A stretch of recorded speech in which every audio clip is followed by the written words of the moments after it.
Tuesday Night Touchdown Podcast with your hosts, Reese Downing and Jacob Workman.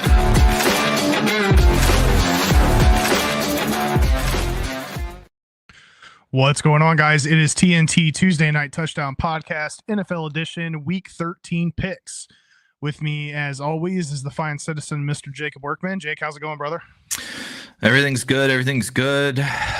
Lions still just dominating, so everything's good on my end. Rolling right along. I love that photo that came out of Aaron Glenn, just straight chilling on the bench. Like, I've given up 10 points in the past 2 weeks. I got no worries in the world. I love it. Straight own the AFC South. I think they haven't given up like a second half point in like 4 games. Like, yeah. Pretty solid effort for a team that lost arguably their best player for the rest of the season. So, I like what the Lions are doing. Let's start things off here with just a recap of last week's records. Jake finished 6-7, missed his lock with KC, missed his dog with San Francisco. Record for the year is 93-84, so still a few games above 500. I finished 7-6. I hit my lock with Detroit, missed my dog with the Chargers. My record for the year is 87-90, so I just creeping a little closer to plus 500. It's where I'm trying to get at. Jake, what's going on in Vegas?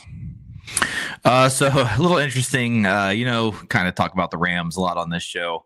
There was a bettor at Caesars Palace that wagered $1 million on the Rams +3 for Sunday Night Football. Unfortunately, the Eagles won 37-20. It's got to be a tough way to lose. Some notable things for this week. We did have a bettor at Caesars put a $200,000 money line bet on the Lions against the Bears. That bet would win $33,333. The Carolina Panthers, they are +6 this week versus the Bucs. They will be underdogs in their 32nd consecutive game, underdogs in 40 of their last 41 games, and they're 16-22-2 against the spread in those games. Kansas City Chiefs have now failed to cover the spread in 5 straight games. That is tied for their longest streak under Andy Reid, which was weeks 2 through 6 of the 2015 season. A little recap: best teams in the NFL right now against the spread. The Lions are the best at 9-2. The Broncos are second at 9-3. Steelers are 8-3. Chargers are 7-3. Vikings are 7-3-1, and the Colts are 8-4. That last one's a little interesting. Colts 8-4. They've played a lot of close games, except for when they played good teams. Yeah, what happened in that Detroit game? Yeah, it's 6 points. That's right. All right. Well, let's jump into some stuff here. First, if you guys didn't watch the Thursday night football game, man, it was cinematic to say the least. Kicked off with a bang. Browns beat the rival Pittsburgh Steelers 24-19 due to some late night heroics from TNT podcast favorite Jameis Winston. A lot of chaos in the game. The Browns led 18-6 with 12 minutes left. A fumble and subsequent interception from Winston almost cost them the victory. Those 2 mistakes handed the lead back to the Steelers 19-18. Thankfully for Jameis, Cleveland's defense stepped up, and in the ensuing drive, Jameis made a huge third down conversion that set up a go-ahead touchdown from Nick Chubb with less than a minute remaining. Questionable call from Tomlin there. They had a call, and they could have declined it and put it into 4th and 2, but instead he accepted it and then gave them an extra down, which then turned into the subsequent go-ahead touchdown that won Cleveland the game. So some questionable play calling from Tomlin.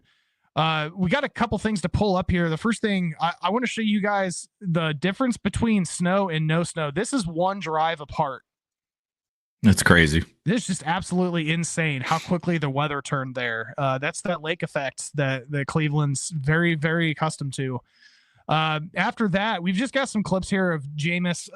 For those of you who being Jameis, for those of you who listen to our show often, we are huge fans of Jameis Winston, as is virtually everyone in the NFL. And we don't have this clip to show, but at the end of the game against the Saints last week, Cleveland lost the game, but virtually every person in New Orleans that played on the team or coached or is a part of the front office basically stood in a line and waited to give Jameis a big hug. Like, that just kind of tells you the type of dude this guy is. But if you're not familiar with him, we're going to show you some clips. Let's start off with him riling up the guys in the locker room. Call your auntie, call your cousins, call your kids, I'm on TV. Call your aunties, call your cousins. I'm on TV, baby. How do you not get riled up for that? He's the absolute best. He is. He's glorious. Let's show that I can't wait for this to come out, by the way. This in-season Hard Knocks that's going to happen. Yes. Covering the entire AFC North is so exciting. I'm so glad they adopted the in-season performance. We got a clip from HBO Max where they're showing one of the big touchdown from Jameis. Let's roll the clip. This show literally should be 2 hours every week, and the second hour should just be Jameis highlights of the week. Yeah, I agree. You know he could fill a second hour easily. Yes, 100%. But yeah, this play is badass. Chance to make it right here. One more play. Winston to throw. 4th down. Winston under pressure. Scrambling. Pump fake. He's going to run.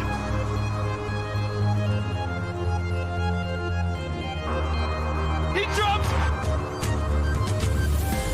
Touchdown. Jameis Winston on 4th down. Weaving, bobbing, jumping. Lands on his back. I mean, Jameis Winston is living a dream right now. No doubt. I mean, that clip of him at the end where that snow is just pouring down and he's just isolated it's just such a badass clip. I'm so excited for HBO Max and rocking that for the rest of the season.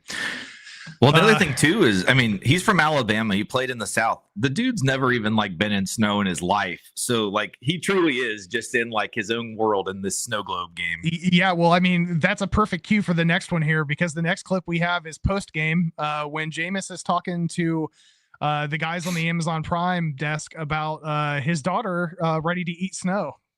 When I woke up this morning and I FaceTimed my wife and my boys were going to school, my baby was eating the snow. So I was like, man, it would be wonderful to eat the snow. And we got this win, so I'm definitely going to eat some snow today. Oh, man. Jameis, once he ate some snow, was not done with the snow. And he had the Prime desk so fired up that they joined him in some celebrations.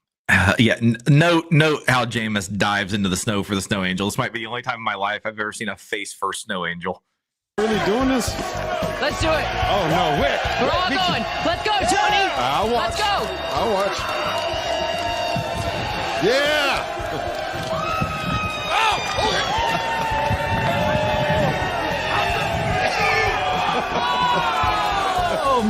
Have fun. Only Jameis Winston would do that. You're the best. So not only did Jameis go head first, but then every person from the Prime desk subsequently followed suit and head first dove Pete Rose style into the snow, except for Tony Gonzalez, who apparently is afraid of getting cold. But then the last thing we've got here is hearing Jameis in true Jameis fashion walking off after the win. And mind you, this game was broadcast on Amazon Prime, so just perfect product placement here by Jameis as he walks off. I just got off Amazon and I'm probably about to go and order a dove off Amazon. It's going to get here to my house by 9 o'clock tonight. That's how fast it is. That's the best. If Jameis is not on Amazon Prime commercials by the end of this week, I'm going to be severely disappointed. He's the absolute best. Yeah, he's wonderful, and we could spend the entire show just showing clips of Jameis being Jameis. But let's talk a little bit about the character arc that happened in Cleveland, going from possibly the most disliked person in the NFL to arguably the most liked person in the NFL. I mean, is Jameis a top 15 quarterback in the league right now? Probably not. No. But from a standpoint of rallying your guys in a season where you're not going to make the playoffs, who would you rather have step up? I would love for Jameis Winston to be in the Cowboys locker room. Any locker room in the NFL would be lucky to have him. But the character development arc that happened from going from possibly the worst person in the NFL to go into a guy that is just hard to hate. I love it for Cleveland.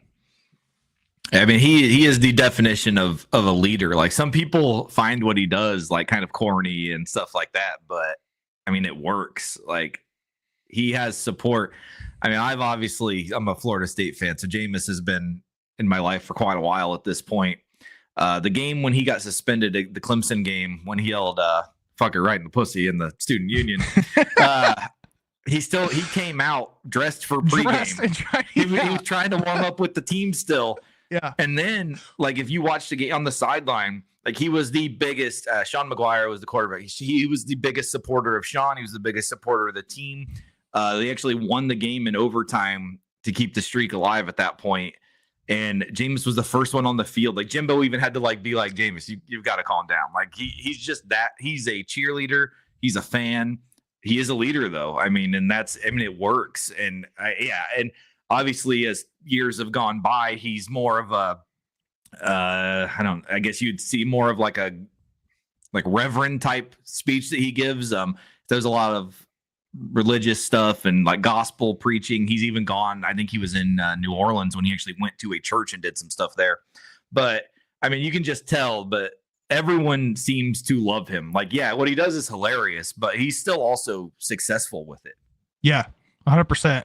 I hope we have a whole hell of a lot more Jameis Winston. I'll tell you that much. Oh yeah, the fact that he's going to be on Hard Knocks in season is enough. It's going to be awesome. Yeah, well, I mean, honestly, like, if you look at the situation in Cleveland, if they don't want to go back to Deshaun Watson, like, I don't think Jameis Winston is a badge bridge quarterback. If they're going to look for somebody, like, let cheap Watson, option. Yeah, exactly. And he's going to be there to lead, which is obviously a big thing that Deshaun Watson does not bring to the equation.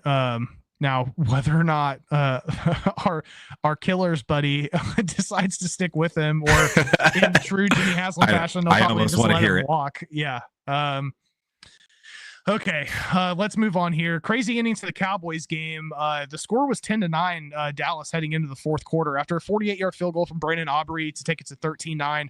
Dallas scored on a 22-yard pass from Cooper Rush to Luke Schoonmaker to make it 20-9 with just over 5 minutes to play. And then what happened from there was pure chaos.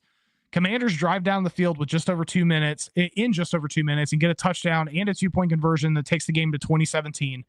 On the ensuing kickoff, Dallas kick returner Kevontae Turpin muffs the kick, picks it up, and then proceeds to go 99 yards to score, making it 27-17.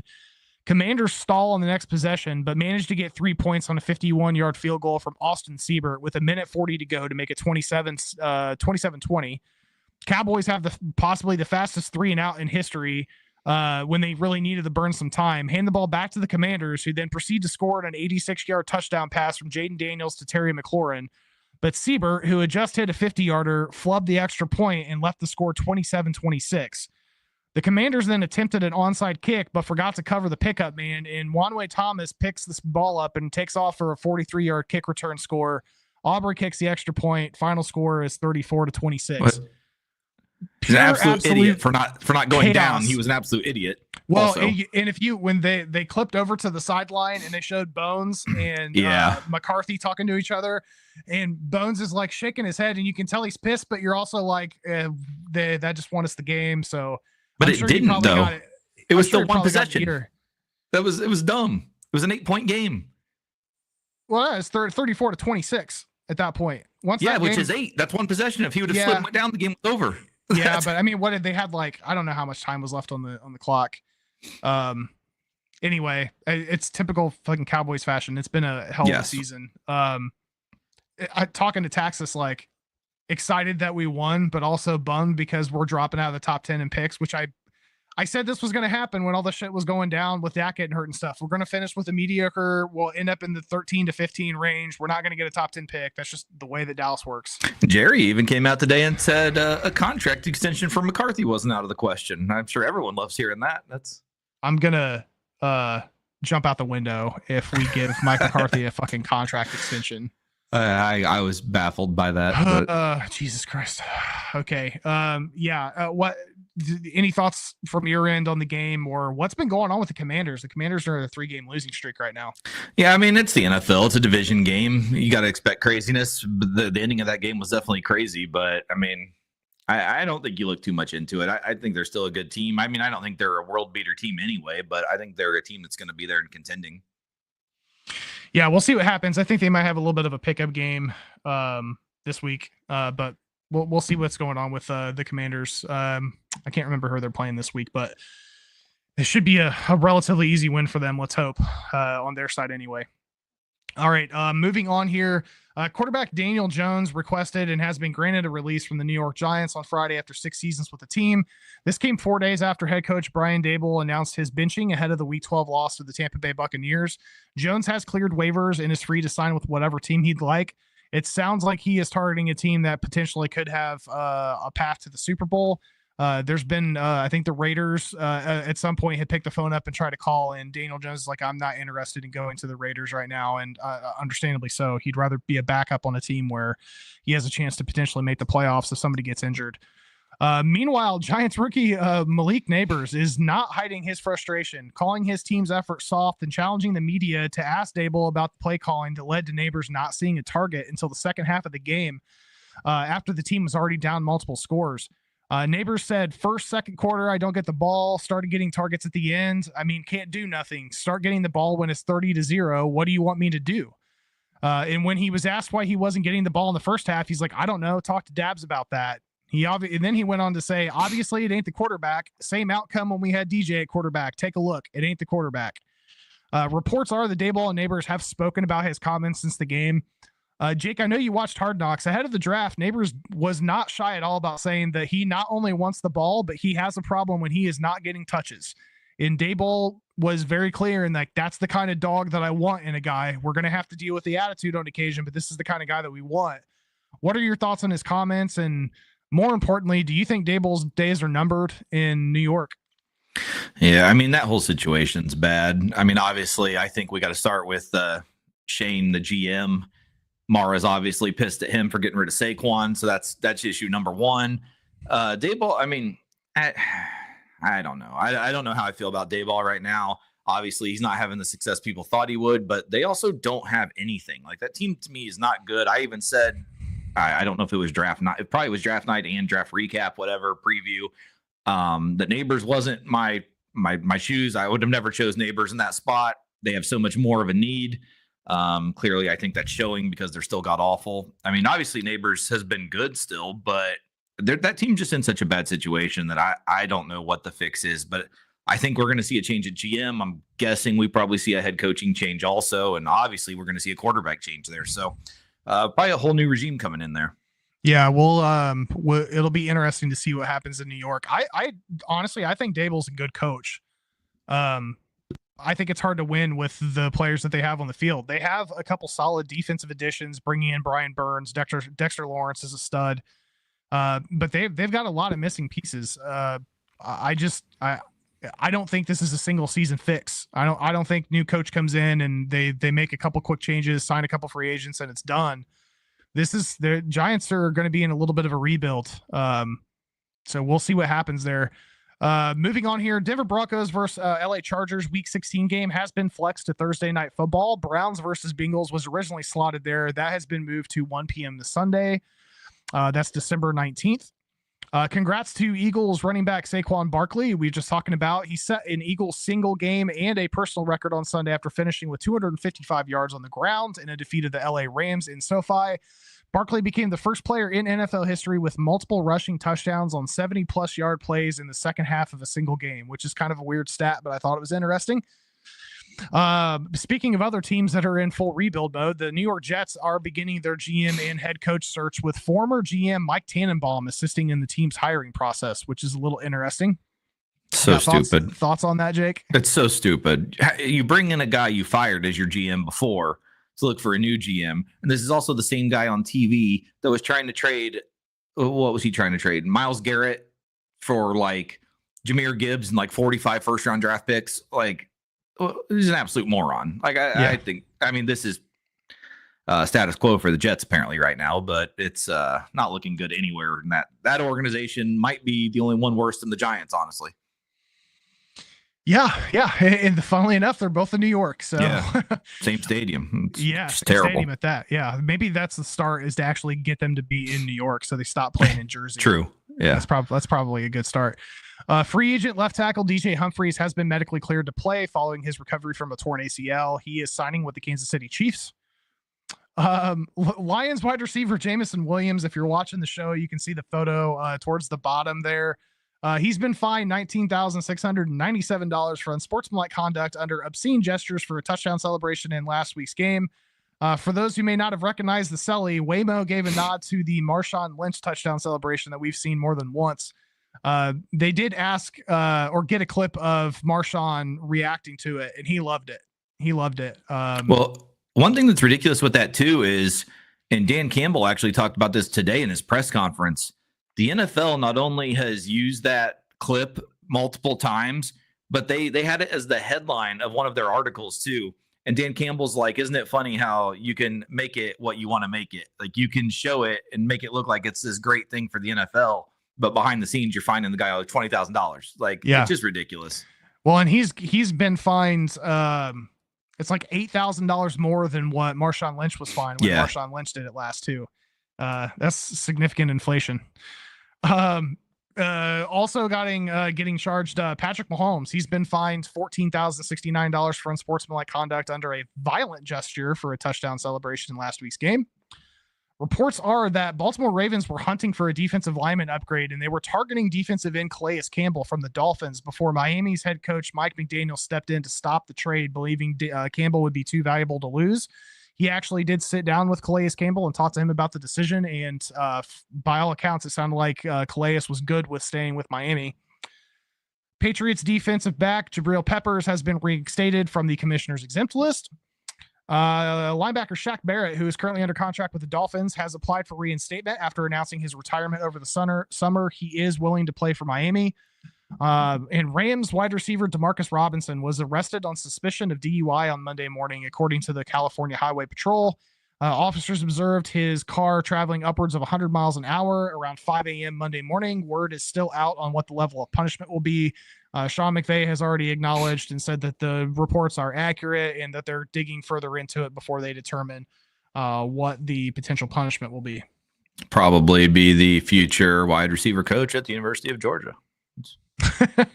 It's probably accurate. Running through some injuries, Raiders quarterback Gardner Minshew is out for the rest of the season after suffering a broken collarbone in Sunday's loss to the Broncos. Luckily for the Raiders, if you want to call it that, Aiden O'Connell is off IR this week, and he is in line to start Sunday's game against Kansas City. Originally, they were talking about having Desmond Ridder out there, but it is going to be Aiden O'Connell. Eagles defensive end Brandon Graham is out for the season with the torn triceps.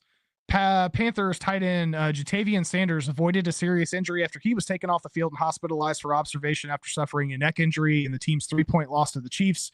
Sanders is back at the team's facility as they continue to monitor him. Good news for Lions fans. They'll have both Sonic and Knuckles in the backfield on Thursday. Running back David Montgomery suffered a shoulder injury in Sunday's win against the Colts that knocked him out of the rest of the game, but he's already announced that he will be back in time for Detroit's Thanksgiving Day game against the Chicago Bears. Texans safety Jalen Petre is expected to miss multiple weeks with a partial pectoral tear suffered in Sunday's loss against the Titans. Colts wide receiver Josh Downs is considered week to week and is a long shot to play in Week 13's matchup against the New England Patriots. Giants quarterback Tommy DeVito is dealing with a sore throwing arm and is not 100% to play in Thursday's Thanksgiving matchup against the Cowboys. He missed one play during Sunday's loss to the Bucs after taking a hard hit. He did go back out. Drew Lock is currently the backup and would be starting in his place if he's unable to go. Tampa Bay safety Jordan Whitehead is feared to have suffered a torn pectoral in Sunday's win over the Giants and is likely out for the rest of the regular season. But they did say he has a chance to return if the Bucs make a playoff run. Commanders running back Austin Eckler is in league's concussion protocol after a really scary hit that appeared to have knocked him temporarily unconscious on the field before being able to walk off in his own power. Let's see. Chargers running back J.K. Dobbins. He left the game in the second quarter of Monday night's loss to the Ravens with a knee injury. Head coach Jim Harbaugh did not have an update on his status after the game. I feel really bad for that dude, man. I hope it's not a significant injury. He just cannot stay healthy. And then finally, Commanders kicker Austin Seibert, who's been battling a hip injury and was near tears after the loss against the Cowboys on Sunday, has been placed on IR, and he's going to be out for at least 4 weeks. He's been dealing with a hip injury, but this could be an injury that has been added on top of it. All right, before we jump into the picks for Week 13, let's take a look at what the playoff scenario looks like right now. So on the AFC side of the equation, we have Kansas City is at the 1 seed. So they are the team that gets the first round bye. They will get, well, I guess it depends on how it shakes out because this stuff reseeds every round here. But in the first rounds, we've got the Houston Texans at home facing the Baltimore Ravens. We have the Pittsburgh Steelers hosting the LA Chargers, and we have the Buffalo Bills hosting the Denver Broncos. And then on the NFC side, Jake's Detroit Lions are sitting in the 1 seed comfortably, and they get their first round bye. First round wild card games, we've got the Atlanta Falcons hosting the Minnesota Vikings. We have the Seattle Seahawks hosting the Green Bay Packers, and we have the Philadelphia Eagles in an NFC matchup facing the Washington Commanders. Jake, what are your thoughts here? Some of these matchups. Yeah, the NFC's crazy because fucking Vikings and Packers never lose. So our division, like, we could go from the 1 seed to the 6 seed, like, quick. Like, it's very, I mean, we're 10-1 and we have a risk of being the damn 6 seed. Like, it's just crazy how quick things could change because of our division being so good. But the other thought to this is you have to assume Philly would beat Washington. So that puts, and I think either Green Bay or Minnesota, either one of them could win that. So in reseeding, that would be our third game against either one of them. It would be at least in Detroit, which is positive. On the AFC side, a lot of interesting matchups. I think Buffalo would be pretty safe in that game with Denver, but Chargers, Pittsburgh, and Baltimore, Houston.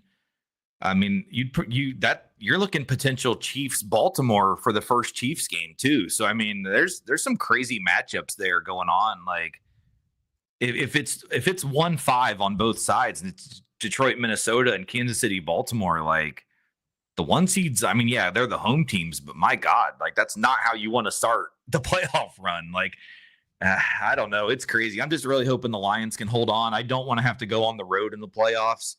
The schedule, it's kind of all over the place coming up. Philly's got some tough games. We've got some tough games. I'm really scared that the Niners find a way to sneak into that 7th spot somehow. And then, of course, if they were to win their first round game, then the Niners might finally be healthy, and you're playing the Niners in your first home playoff game if you're the Lions. Like, I don't know. There's just a lot of situations that are real scary to still think about, and it's going to be crazy to watch it all play out. But I mean, Denver even being in still as the 7's kind of crazy in the AFC. I know they've been playing really well, but it's what do we got? 5 weeks left at this point, so it could be interesting to see how the last 5 kind of play out. Yeah, I don't think this is 100% settled either. My Seahawks sitting at the 3 spot. The NFC West is very much up in the air right now. Yeah. Atlanta sitting at the 4. I talked about this last week. Watch out for Tampa Bay. I really think that Tampa Bay, as they get healthier, are going to make a run here towards the end of the season. They may end up in that 4 spot.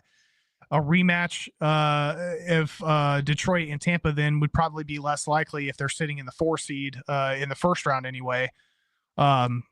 Washington's got to get their shit figured out. I still think that they're probably going into making the playoffs, but the 7 seed seems to be more likely. And to your point, NFC North has been playing lights out. You know, these teams aren't losing. So having Minnesota and Green Bay there, that's not a good first round matchup for Detroit when you're potentially facing one of 2 teams that know them very, very well. On the AFC side, Houston playing at home, I think, is better suited for them. That'd be a rematch of last year, and CJ Stroud's been struggling a little bit. They're obviously not as healthy. They're not going to have Stephon Diggs. So that'll be an interesting matchup. Houston does play a little better at home, although they lost to Tennessee last week. I know the Chargers just lost on Monday night, but I do love what the Chargers are doing. Hopefully J.K. Dobbins is going to be healthy and they can continue down that path. I think that's a tough matchup for Pittsburgh in round 1 to meet Harbaugh on that defense. And Buffalo, Denver, man, like I wouldn't shake my hand. Like, Bo Nix has been playing better week over week, and Sean Payton's got that defense playing really well too. I think Buffalo is the better team, but Denver's used to cold weather games. So it's not like they're going to walk into Buffalo and not be used to that. It's not a situation where Miami goes to Kansas City. There's obviously a lot to shake out here. I certainly don't think that this is what the final bracket is going to look like, but it's fun to look at here as we edge closer and closer to the end of the season. All right, guys, let's jump into it here. It's time to make some picks. First up here of our Thanksgiving Day matchups, we've got 3 of them, is an NFC North showdown as the 4-7 Chicago Bears head to Motor City to battle the 10-1 Detroit Lions. 12:30 p.m. kickoff at Ford Field on CBS. Detroit returns home from a 24-6 victory over the Colts in Indianapolis and is riding a 9-game winning streak, while the Bears hit the road after a 3-point overtime loss at the hands of the Minnesota Vikings and have now lost 5 straight. Over-under is 48.5. Detroit is favored by 10.5. Yeah, the line's a little big for me, but all the Lions have done is win and cover. So I'm taking the Lions minus 10.5. I mean, it's just Caleb's playing really well. I'm actually kind of concerned for our defense in this game because still have some injuries in the secondary. Vildor got completely exposed last week against the Colts, and if Anthony Richardson can expose you, anyone can expose you. So it's kind of a little scary in that aspect, but I do like the Lions at home to cover the 10.5. Yeah, Fighting Dan Campbell's been putting up a lot of points, and Aaron Glenn's just got this defense basically on lockdown right now. I know that they've not been playing teams maybe necessarily have the same offensive weapons potentially as the Bears have, but I'm still going to go with Detroit here to win and cover at home. Significant spread, but I think they're going to get it done. Next up on the Turkey Day trifecta is an NFC East battle as the 2-9 New York Football Giants head to Jerry World to take on the 4-7 Dallas Cowboys. 4:30 p.m. kickoff at AT&T Stadium on Fox. New York hits the road to Dallas looking to avoid their 7th straight loss after a 23-point defeat at the hands of the Tampa Bay Bucks, while the Cowboys return home after an insane 34-26 win over the Commanders in Landover and look to make it 2 in a row. Over-under is 37.5. Dallas is favored by 3.5. Yeah, combined 6 wins and a 37.5 over-under, and sun peeking through the window at AT&T Stadium. This one's got all the makings for what we want. This game sucks. I don't think the Giants are worth a damn. I don't care if it's Cutlets or Lock. I'm going to take the Cowboys minus 3.5. Yeah, Giants have questions. Head coach under center, problems in the locker room. I don't think any of that bodes well for this game. Giants also haven't covered a spread as an underdog with this close of a point differential this season. So I'm going to go Big D here to win and cover as well. Finale to our Thanksgiving Day games has the 5-6 Miami Dolphins heading to Titletown to face off against the 8-3 Green Bay Packers. 8:20 p.m. kickoff at Lambeau Field on NBC. Miami is quietly on a 3-game winning streak and looking for number 4 after beating the Pats 34-15 in Hard Rock, while the Packers look to continue their home field advantage and make it 3 in a row after beating the Niners 38-10 on Sunday.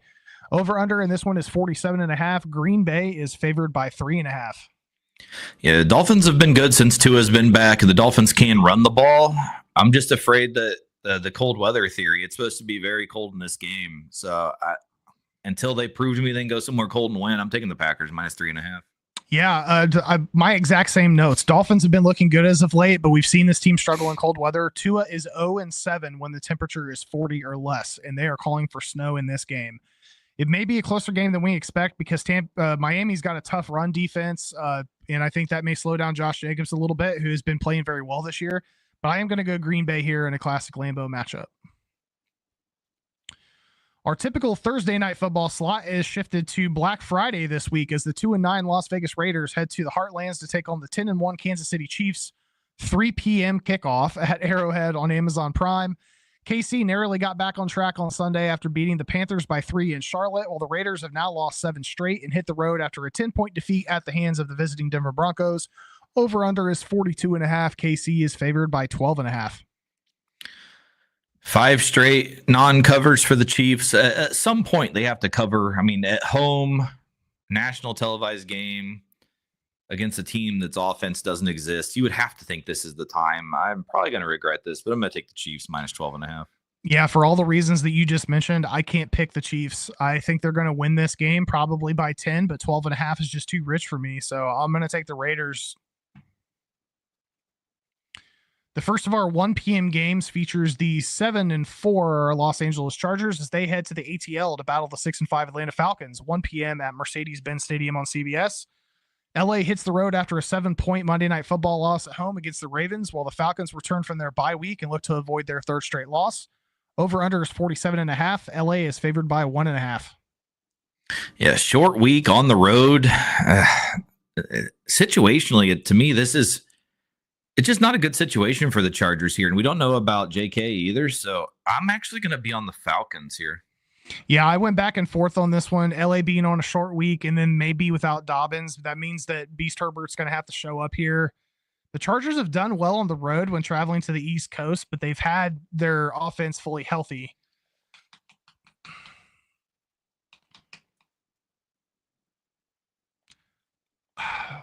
I'm going to go Chargers still. I'm going to go Chargers here to win and cover. Probably going to regret it, but we're going to go with the Chargers. Next up, the 5-7 Indianapolis Colts head to Foxborough to take on the 3-9 New England Patriots. 1 p.m. at Gillette Stadium on CBS. Indy hits the road after a 24-6 loss to the Detroit Lions, while the Patriots return home and look to avoid 3 straight losses after a 19-point defeat at the hands of the Dolphins in Miami. Over-under is 42.5. Indy is favored by 2.5. My favorite trend in the NFL is, did you just play the Lions? The Colts can say yes. That means the Colts will lose, so I will take the Patriots. I just don't trust this Colts offense to do anything meaningful, so I am also going to go New England here plus the points to get the outright W at home.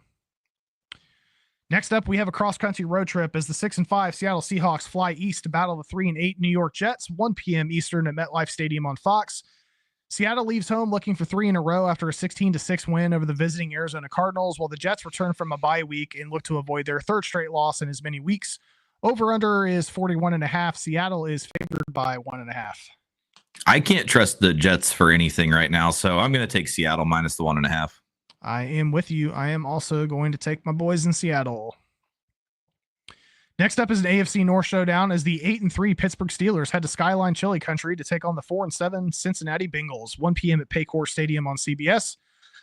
Pittsburgh continues their road trip and looks to shake off a snowy 5-point loss at the hands of the Browns in Cleveland, while the Bengals return from their bye week and look to avoid 3 straight losses. Over under 46.5. Cincy is favored by 2.5. Yeah, this one's interesting to me. I know I've kind of been backing Cincinnati this year, but I can't do it here. I'm going to take Pittsburgh plus 2.5. Yeah, Cincy's just such a perplexing team because they play so well on offense, but they find ways to lose games. The problem in this one here, historically, Joey B struggles against the Steelers. He's 3-2, but he's got 11 touchdowns and 8 interceptions and 5 starts. I expect this to be a close game, so I'm going to take the Steelers plus the points. Next up, we have an AFC South showdown as the 7-5 Houston Texans head to Duval County to meet the 2-9 Jacksonville Jaguars. 1 p.m. kickoff at Everbank Stadium on Fox.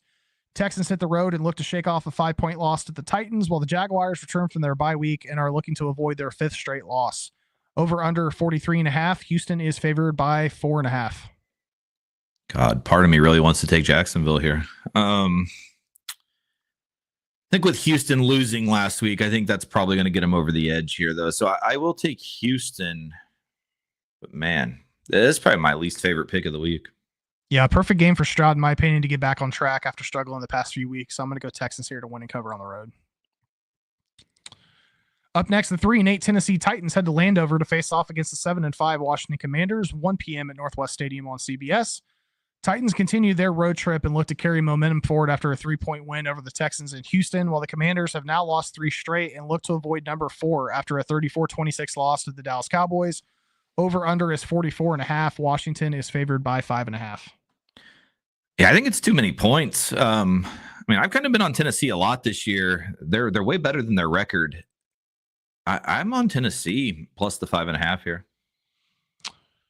All right. I think this is maybe possibly finally going to be a get right game for Jaden Daniels. He started looking a little better towards the end of the game against the Cowboys last week.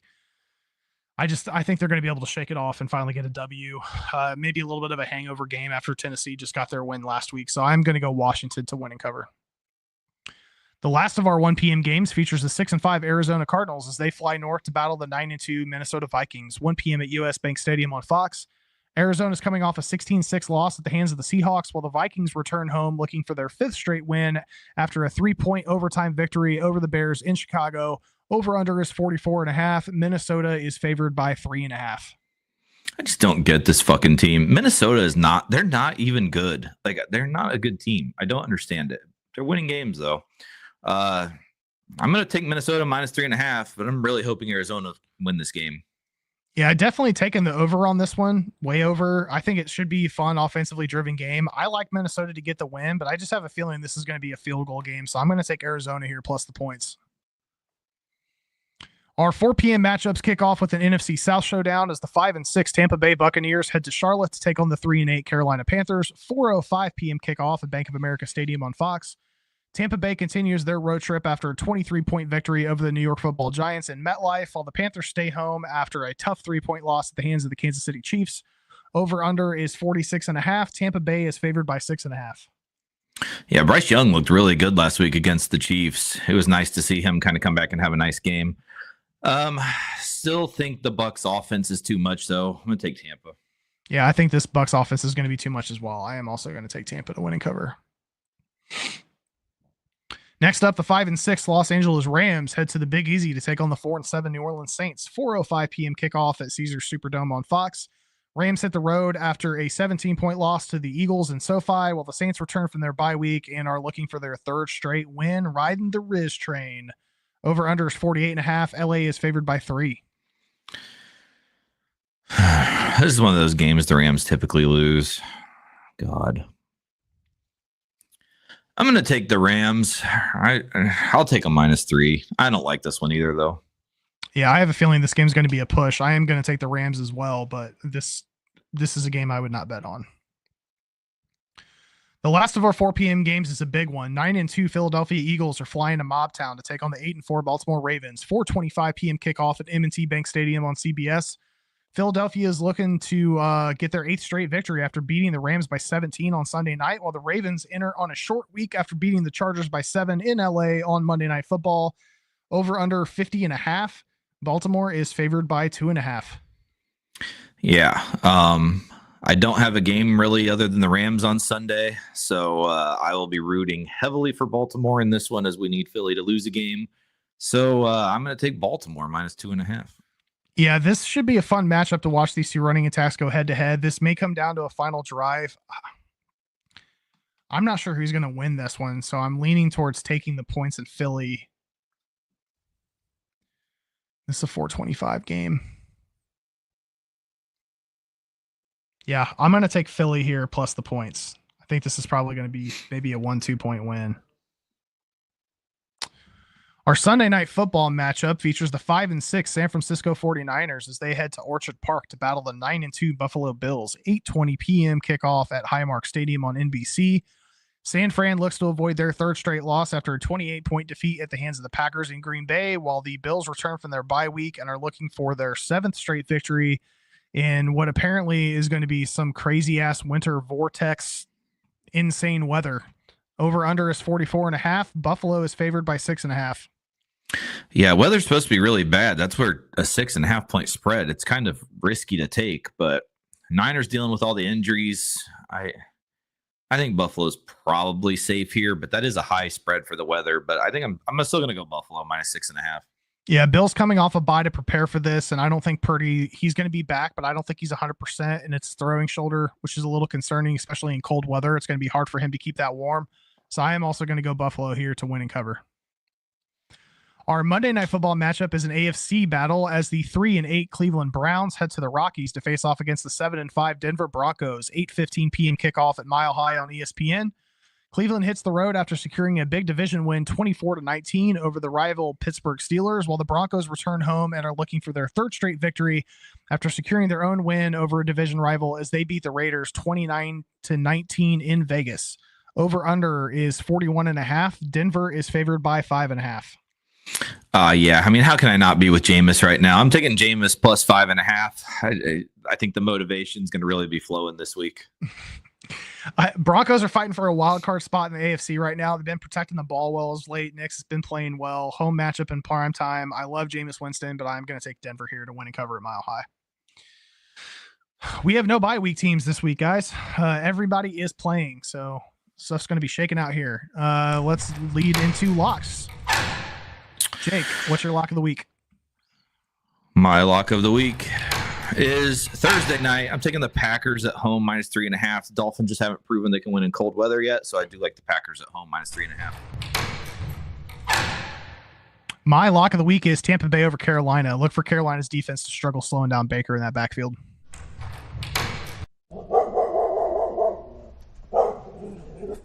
Who's your dog? Dog of the week's going to be the Patriots. I just said Colts just played the Lions. Teams still haven't won after playing the Lions. You're going on the road. I know the Patriots aren't that fantastic, but neither are the Colts, so I'll take the Patriots at home. I'm right there with you. My underdog of the week is also the Patriots over the Colts. Indy's offense just isn't doing anything well right now. They're in the bottom third of the league against the pass, so I expect Drake May to make a couple plays here that'll make the difference and get the home win for the Pats. All right, guys, that is it for us. NFL podcast here, TNT Tuesday Night Touchdown, NFL edition, Week 13 picks. Please like, share, subscribe. For those of you who tuned in, we appreciate it. We will see you guys next week for Week 14. See you, everyone.